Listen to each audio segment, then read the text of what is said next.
All right, everybody, what is going on? Good afternoon. Victory Monday rolls on, and we got some stuff to talk about concerning this upcoming Super Bowl. I know we haven't finished unpacking the conference championship game that we just played. We've got this Patriots game coming up in a couple weeks.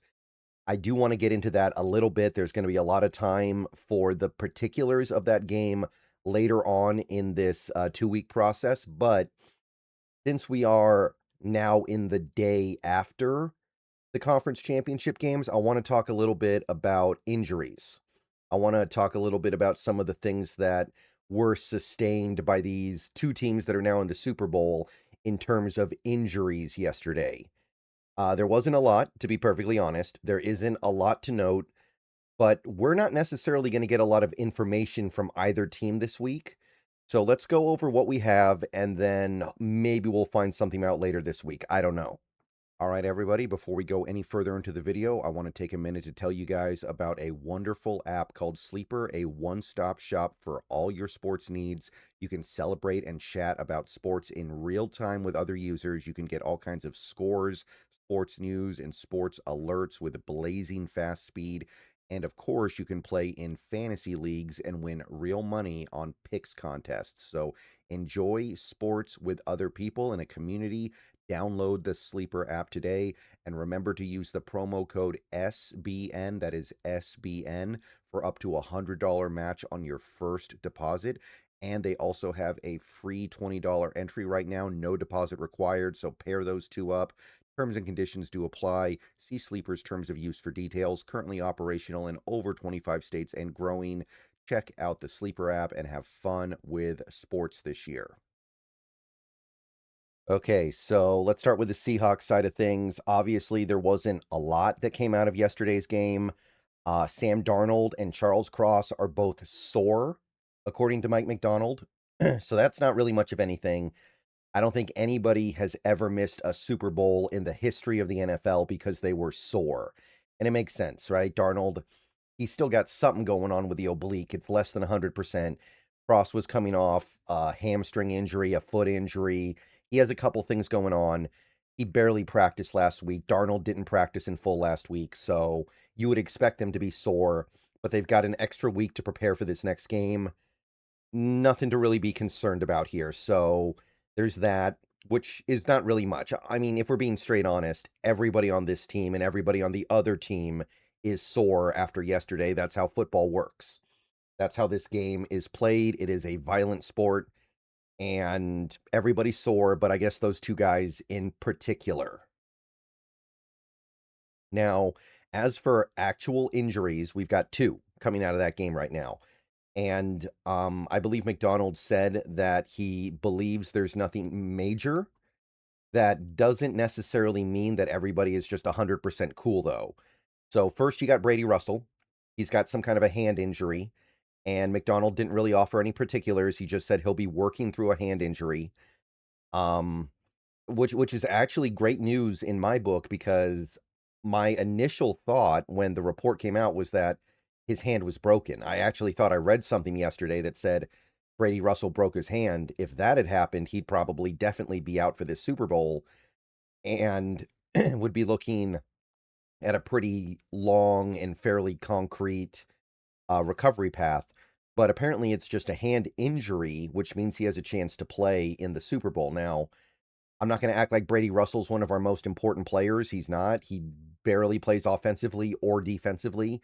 He's a special teamer, but he is a valuable special teamer. I would definitely rather have him than not have him, but he doesn't have a big role. I will acknowledge that, especially if Robbie Oots comes back in 2 weeks, which you got to like his chances because he did practice last week. He was just a late scratch. So, um, I think that if Oots comes back, there's not a lot that Russell can do. Again, it would just be special teams. Now, the one notable injury yesterday was Drake Thomas. He got hurt near the end of that game. I think it was in the fourth quarter, and Tyrese Knight actually finished that game out, and Knight actually played really well. And in fairness, Thomas did not play very well. Not a lot from him, but overall this year, Thomas has been a good player, and I certainly want him healthy for the Super Bowl. I think that the Rams they're just uniquely positioned to exploit some of the things that we do as a defense, and other teams are not necessarily going to be able to do that. So I'm not saying that yesterday is some indictment on Drake Thomas and he's a bad player now. So the shoulder injury with Drake Thomas, obviously it was enough to force him out of the game last night. No real indication if the shoulder injury is going to be a problem in the Super Bowl in 2 weeks. That they're keeping kind of vague. Don't even really know what kind of a shoulder injury it is. But McDonald did say that he's going to be working through it, and that does imply some degree of recovery time. And it would sure be a bummer if Drake Thomas was not able to go in the Super Bowl after a season where he kind of came out of nowhere to become a quality starter for us. But I will say, especially after yesterday, if it's got to be Tyrese Knight, I think that guy's all the way back from his offseason stuff. And if it's got to be him, then I'm okay with that. I like Tyrese Knight a lot. I think he could be a guy going forward.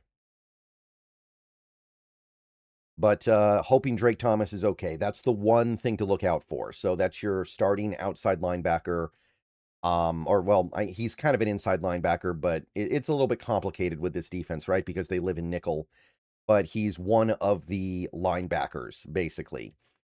So that's about it for the Seahawks side of things. Again, the other thing to watch out for would be Robbie Oots, but given that he practiced last week in limited form, I would expect him to be ready for the Super Bowl. And it's not like Oots plays that much even when he is healthy, so it's not a huge deal. But with Brady Russell out, I mean, at that point, you don't have a fullback. Now, for the Patriots side of things, the only injury they had yesterday that I saw was their linebacker, Robert Spillane.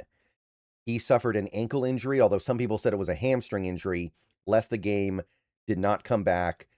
There's like this tweet from Pro Football Doc says, it's possible he didn't come back because of how bad the conditions were at that game. And maybe in a normal game, he's able to come back. And also the defense was locking down against a pretty weak Denver offense, even without him. So it's not like they needed to rush him back out there. Excuse me.